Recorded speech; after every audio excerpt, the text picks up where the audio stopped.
Hello বন্ধুরা, আজ আমি প্রথম ভয়েস দিয়ে ভিডিও বানাচ্ছি। জানি না কেমন হবে, তবে রান্নাটা বুঝতে পারলেই হলো। আজ আমি করছি দই কাতল। প্রথমে কাতল মাছটা হালকা হলুদ দিয়ে নুন হলুদ দিয়ে মাখিয়ে নিয়ে কড়াইতে ছাড়তে হবে।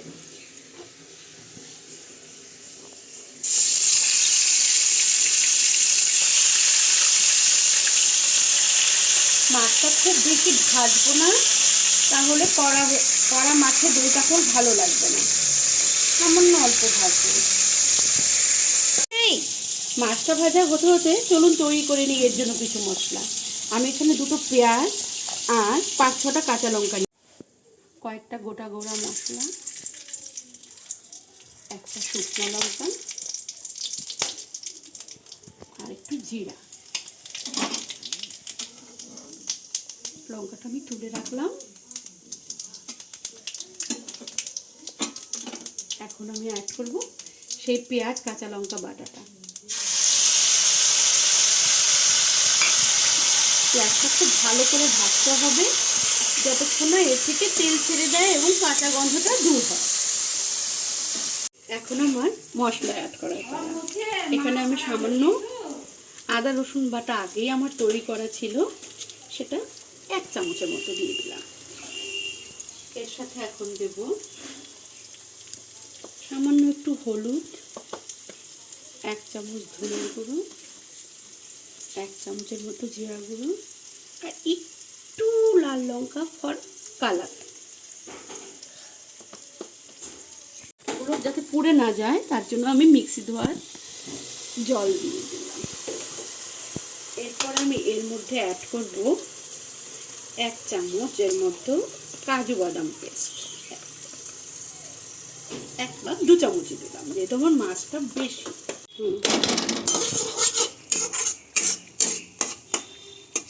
এবার মশলাটা ভালো করে কষিয়ে নেব যে পর্যন্ত তেল না ছাড়ে, জালটা কমিয়ে দিয়ে। এবার আমি এর মধ্যে দিয়ে দেব 1 বাটি টক। ভালো করে নেড়ে চেড়ে একটু কষিয়ে নিয়ে এর মধ্যে আমি জল অ্যাড করব। এবার আমার মশলাটা পুরোপুরি কষে গেছে। এখন আমি এর মধ্যে দিয়ে দেব সামান্য লবণ। মশলাটা থেকেও তেল ছেড়ে দিয়েছি। এখন আমি এর মধ্যে দেবো ঝোল, একটু জল দিয়ে দেবো। খুব বেশি ঝোল দেবো না, যেহেতু এটা দই কাতল মাখাই হবে। এবার আমি ঝোলটা ফুটে উঠেছে, এবার আমি মাছগুলো দিয়ে দেবো।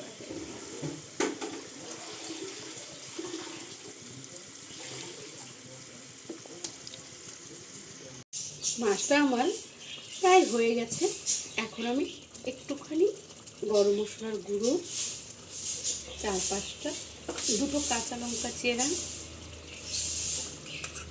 সামান্য একটু ক্রিম,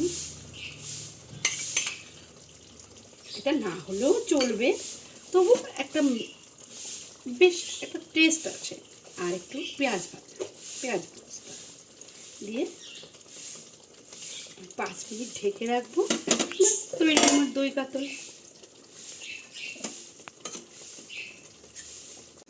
এবার তৈরি হয়ে গেছে আমার দই কাতল।